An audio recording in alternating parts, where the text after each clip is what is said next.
والصلاة والسلام على أشرف الأنبياء والمرسلين سيدنا مولانا محمد صلى الله عليه وسلم وعلى آله وصحبه أجمعين أما بعد. قال رب اشرح لي صدري ويسر لي أمري واحلل عقدة من لساني يفقهوا قولي. إن أصدق الحديث كتاب الله وخير الهدي هدي سيدنا محمد صلى الله عليه وسلم وشر الأمور محدثاتها وكل بدعة ضلالة وكل ضلالة في النار. بسر المتصل إلى الإمام الفقيه الشيخ زكريا بن شرف النووي نفعنا الله به بعلومه ونفحاته في الدارين آمين.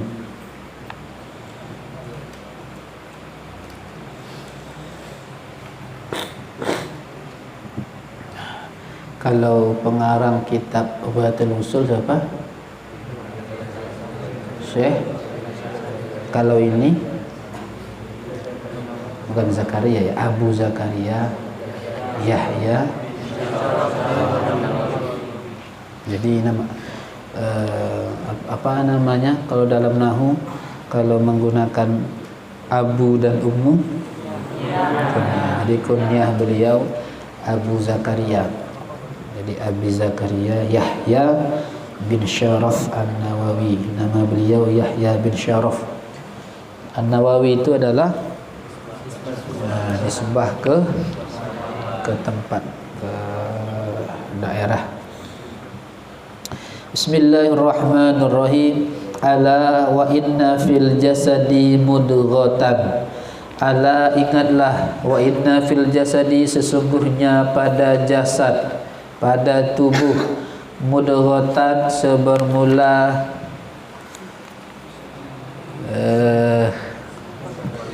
segumpal daging.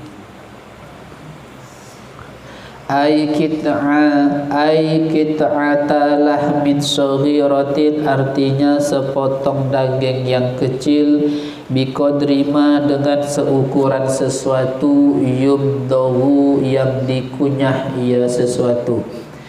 Idza salahat bi fathil lami, apabila baik ia mudghah.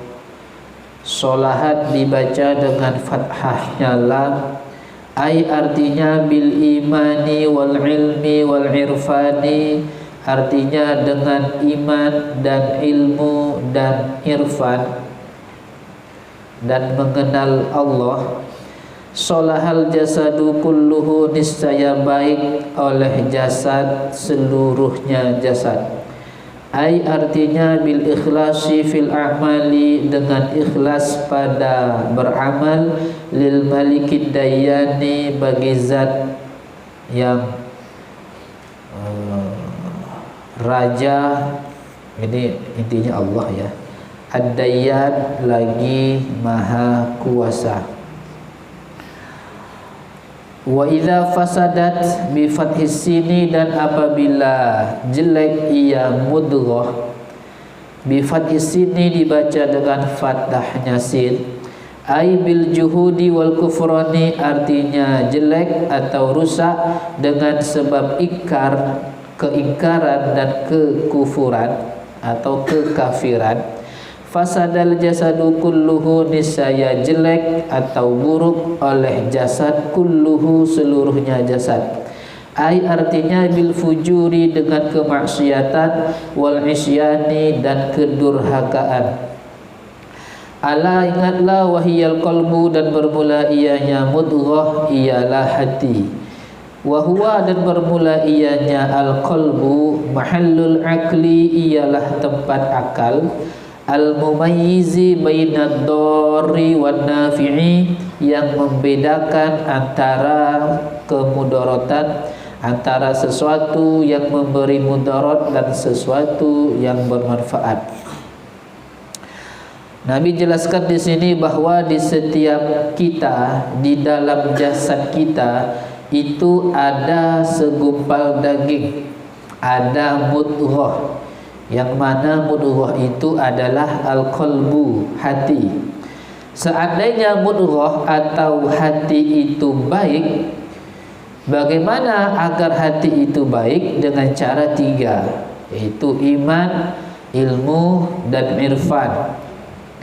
Jadi tanpa ilmu tak mungkin. Ini berkaitan dengan kita ya, kalian sebagai thalibul ilmi. Tak cukup hanya dengan iman aja sebenarnya. Iman itu ya, itu wajib ya, tak ada gunanya ilmu tanpa iman. Tapi kalau beriman tanpa adanya ilmu tak juga sempurna, takkan bisa kolbun itu menjadi baik. Jadi harus mengkombinasikan 3, iman, ilmu, dan tinggal 2 lagi berarti irfan ya. Orang 3 dia 2, tinggal ilmu dengan iman lagi ya Van.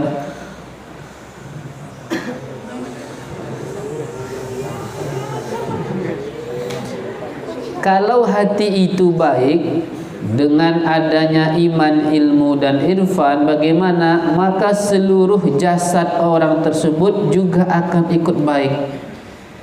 Bagaimana tanda atau ciri-ciri atau konsekuensi ketika jasad seseorang baik? Maka dia akan beramal kepada Tuhan dengan ikhlas.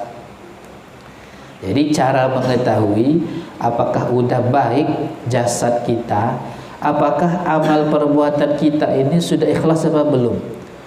Belum kayaknya. Kalau belum, itu tanda kolbun kita masih belum baik.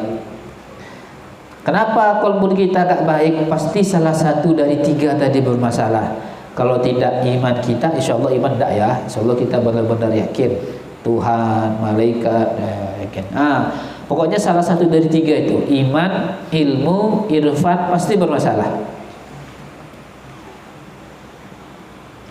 Kalau irfan buat masalah, beda dia, ada kaitannya. Maka akan rusak satu kelas.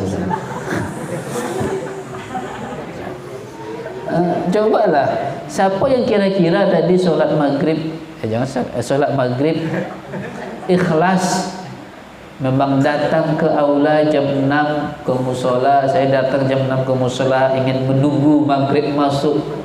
Sampai maghrib saya masuk, saya sholat awal waktu memang karena lillahi ta'ala, ikhlas. Siapa kira-kira? Ini sholat wajib nih ya, bukan sholat sunnah, bukan amalan sunnah, amalan wajib. Ya kita nggak usah munafik lah ya. Nggak tahu Ustaz, di belakang imam itu saya sholat ya. Baru belakang imam dan jadi imam tadi. Mbak Ale dah yang lain tu. Tak maju mah dulu Pak. Kanan kiri kelas adik kelas. Tapi jangan sampai karena kita belum ikhlas kita tidak beramal. Beramallah terus non-stop sampai kita ikhlas. Bukan nunggu ikhlas dulu baru. Bapak dah salah sunnah belum ikhlas. Apalah guna amal tanpa ikhlas? Tak ada gunanya. Lebih gak berguna, gak beramal, gak ikhlas. Paling tidak mungkin dengan kalian berusaha ikhlas, meskipun ujung-ujungnya tidak ikhlas, dinilai ibadah, masih diberi pahala. Aturna pahala sunnah itu misalnya 50 pahalanya, tapi karena keikhlas meskipun berusaha dapatlah piala 10 pahala 10 atau 5 aja jadilah.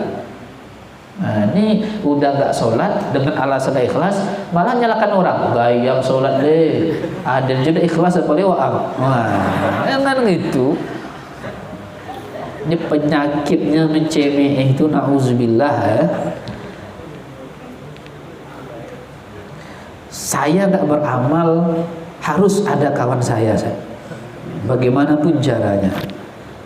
Jangan ya. Itu kalau kolbun mudghah, yaitu kolbun itu baik, maka seluruh jasad akan baik. Tapi kalau dia rusak, kalau dia jelek, kalau dia busuk, Kok bisa? Karena adanya kekufuran, kekafiran atau pengingkaran. Tidak nerima hal-hal yang baik, tidak mau mengakui yang baik, maka bagaimana? Maka seluruh jasad ikut buruk. Apa tanda jasad itu buruk, jasad itu tak baik? Tandanya adalah orang tersebut akan mudah melakukan kemaksiatan atau kedurhakaan. Angkut santai aja tidak sholat ya, itu tandanya jasadnya nggak baik. Fasadal jasad. Kalau fasadal jasad, maka alamatun min alamati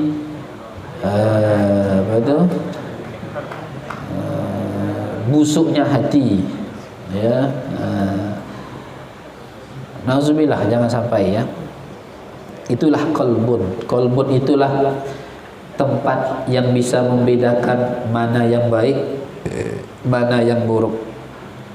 Wa warada fil hadits syarifi, dan datang di dalam hadis yang mulia, la yastaqimu imanu 'abdin hatta yastaqima qalbuhu.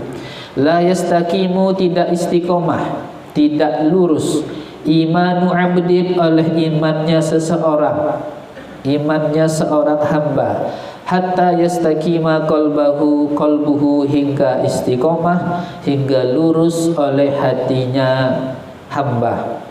Wa makna istiqomatihi, dan bermula makna istiqomahnya hati, kaunuhu, ialah adanya hati, mumtali'an min mahabbatillahi, ialah dipenuhi dengan kecintaan kepada Allah, wa mahabbati ta'atihi, dan cinta taat kepada Allah, wa karahati maksiyatihi, dan benci bermaksiat kepada Allah. Kata Nabi, tidak akan lurus iman seseorang kecuali hatinya lurus. Kalau hati seseorang itu tidak lurus, gak mungkin imannya bisa lurus, gak mungkin imannya bisa mantap. Apa makna hati itu istiqomah? Maknanya adalah hati seseorang hamba itu dipenuhi dengan cinta kepada Allah, suka beribadah, suka melakukan ketaatan, dan benci melakukan kemaksiatan. Mana suka?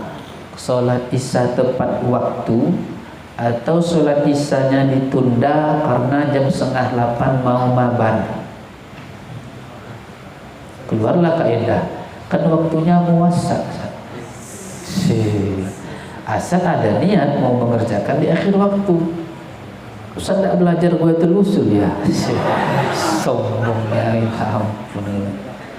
Saya bilang, kalian belum belajar hikam ya.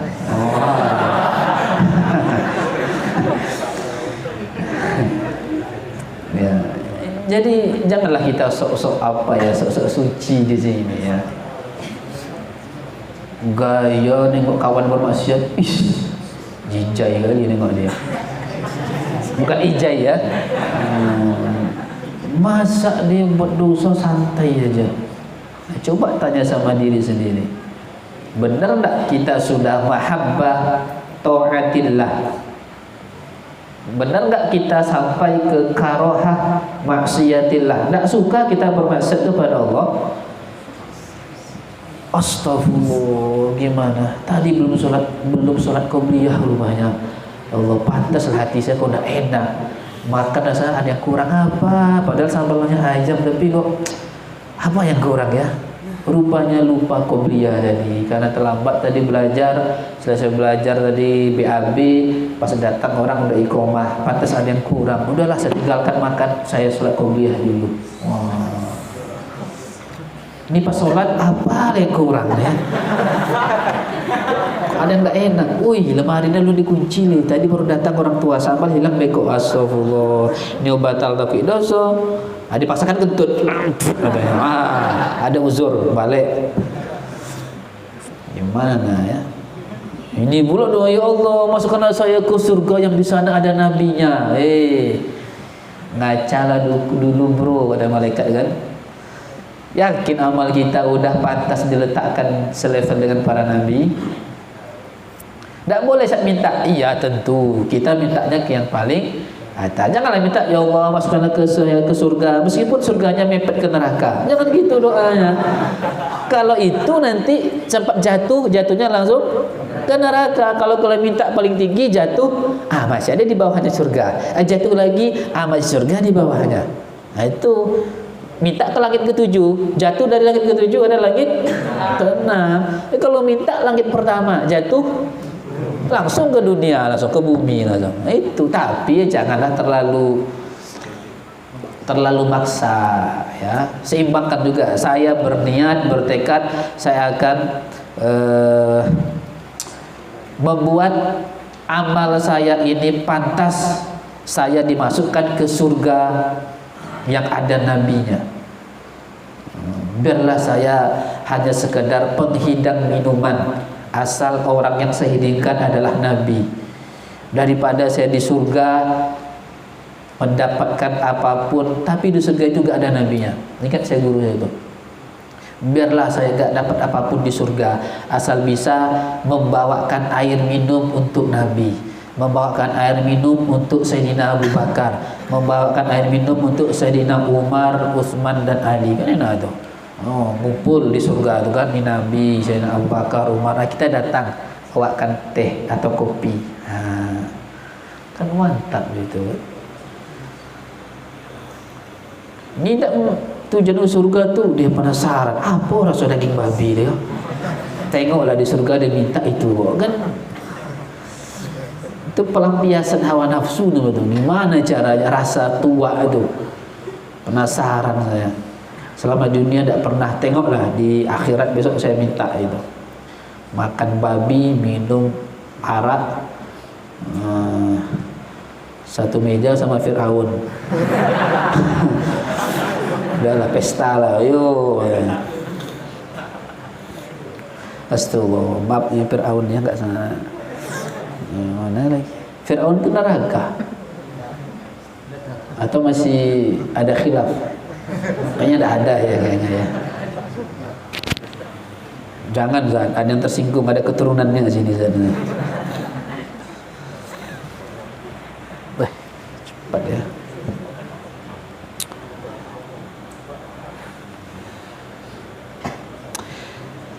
Wakilah wallahu a'lam bissawab. Subhanakallahumma bihamdika asyhadu an la ilaha illa anta astaghfiruka. Assalamualaikum warahmatullahi wabarakatuh.